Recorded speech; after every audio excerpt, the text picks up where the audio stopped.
Dalam 2 dekade terakhir, lanskap kecantikan di Indonesia mengalami transformasi besar-besaran. Dahulu, kecantikan dianggap sebagai sesuatu yang beragam, dengan kulit sawo matang, rambut hitam alami, dan fitur khas lokal dianggap sebagai hal biasa dan indah. Namun, sejak masuknya Korean Wave atau Hallyu, citra ideal kecantikan perlahan berubah menjadi lebih seragam dan terpusat, yaitu kulit putih porselen, wajah kecil berbentuk V, hidung mancung, dan mata besar seperti para idol Korea. Kini citra itu bukan hanya disukai, tetapi dijadikan standar baru. Anak-anak muda Indonesia, terutama perempuan, merasakan tekanan untuk tampil sesuai gambaran tersebut. Mereka bukan sekedar terinspirasi, melainkan terdorong secara mental dan sosial untuk meniru.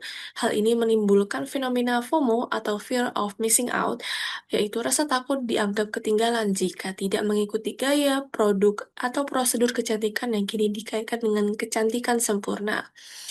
Di era media sosial, tekanan ini semakin kuat. Konten-konten Get Ready With Me, tutorial make up ala idol Korea, serta review skincare 10 langkah membanjiri TikTok dan Instagram. Tidak mengikuti tren ini berarti tidak relevan. Inilah bentuk FOMO yang bertransformasi menjadi kebutuhan untuk menyempurnakan diri, bukan demi kenyamanan, tetapi demi penerimaan sosial.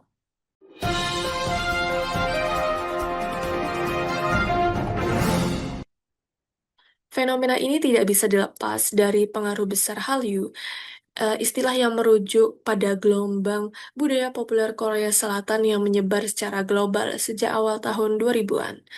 Hallyu mencakup musik atau K-pop, drama, K-drama, film, fashion, gaya hidup, hingga produk kecantikan. Di Indonesia, penetrasi Hallyu terjadi secara masif melalui media digital dan platform streaming, menjadikannya bagian dari kehidupan sehari-hari generasi muda. Dari perspektif akademik, ini bisa dilihat melalui kacamata Cultural Imperialism Theory, teori yang menjelaskan bagaimana budaya dominan dapat menggeser budaya lokal melalui media dan kekuatan ekonomi. Dalam hal ini, budaya Korea telah menanamkan standar baru yang diterima secara luas, bahkan di luar konteks sosial budayanya sendiri. Lebih lanjut, konsep visual culture juga relevan di sini. Dalam dunia yang semakin digital, estetika visual menjadi mata uang sosial. Penampilan bukan lagi sekadar identitas, tapi juga alat untuk eksistensi dan pengakuan. Maka, tak heran jika banyak orang rela menghabiskan uang, waktu, dan bahkan mengubah bentuk wajahnya demi masuk ke dalam narasi visual yang dominan.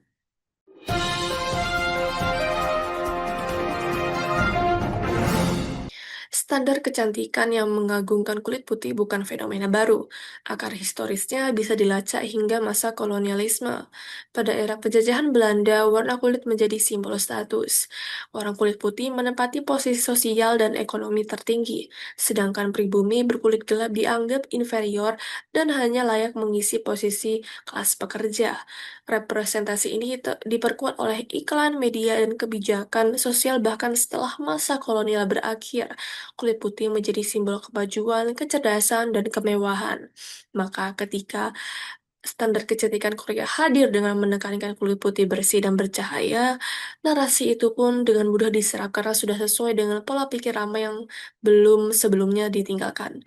Globalisasi ini kemudian mempercepat proses membanjiri internet dan budaya visual yang menjadi sentral dalam kehidupan digital. Masyarakat Indonesia makin terdorong untuk mengikuti tidak hanya karena suka, tetapi karena takut tertinggal.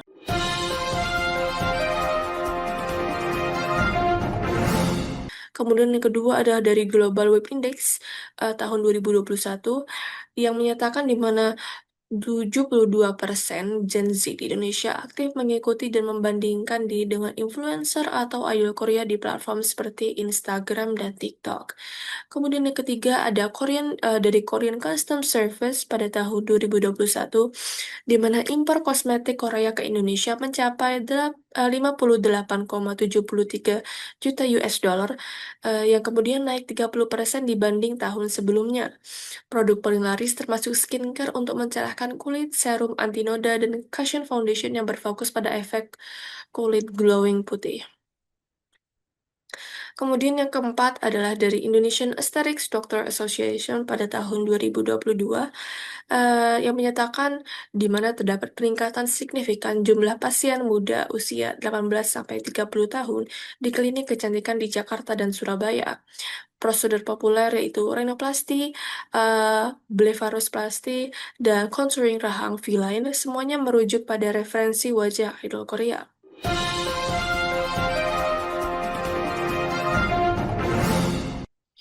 Berikut adalah beberapa dampak yang terjadi karena, FOMO terhadap, standar kecantikan Korea ini.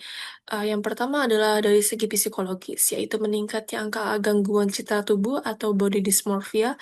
Kemudian ada tekanan sosial untuk terlihat sempurna, terutama di depan kamera.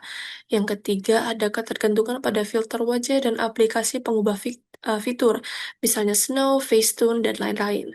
Kemudian terakhir adalah rasa rendah diri dan kecemasan sosial saat tampil tanpa make up atau filter.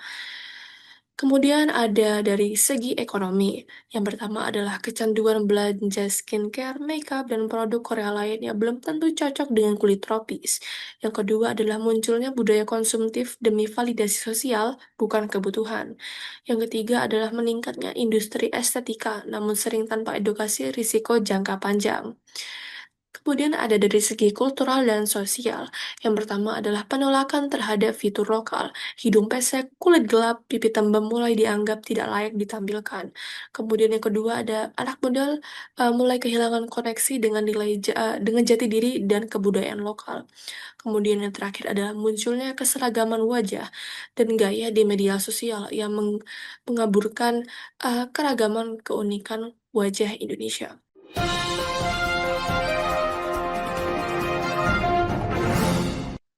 Jadi, FOMO terhadap standar kecantikan ala Korea mencerminkan dinamika sosial yang kompleks, yaitu pertemuan antara sejarah kolonial, kekuatan media, dan tekanan globalisasi masyarakat Indonesia, khususnya generasi muda, kini berada dalam dilema antara mengikuti tren demi eksistensi sosial atau berdamai dengan keragaman diri dan budaya lokal.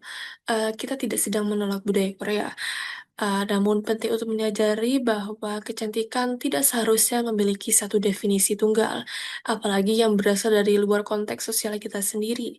Perawanan terhadap standar seragam ini bukan sekedar estetika, melainkan bentuk pemulihan identitas, kesehatan mental, dan keberagaman budaya yang semestinya dirayakan, bukan diseragamkan. Berikut adalah karya yang mempresentasikan dampak psikologis dari FOMO atau Fear of Missing Out terhadap standar kecantikan Korea yang menjamur di Indonesia. Di bagian kanan tampak sosok perempuan ideal versi media sosial. Kulit putih, riasan sempurna, outfit modis, dan senyum percaya diri. Ia dikelilingi simbol-simbol tren kecantikan Korea, skincare, makeup, operasi plastik, dan gaya busana. Di sisi kiri, kontras dengan itu terdapat sosok perempuan yang tampak cemas, lelah, dan tidak percaya diri. Ia memegang ponsel, melihat perbandingan yang terus-menerus. Raut wajahnya mencerminkan tekanan batin akibat standar yang terasa memaksa dan tak terjangkau.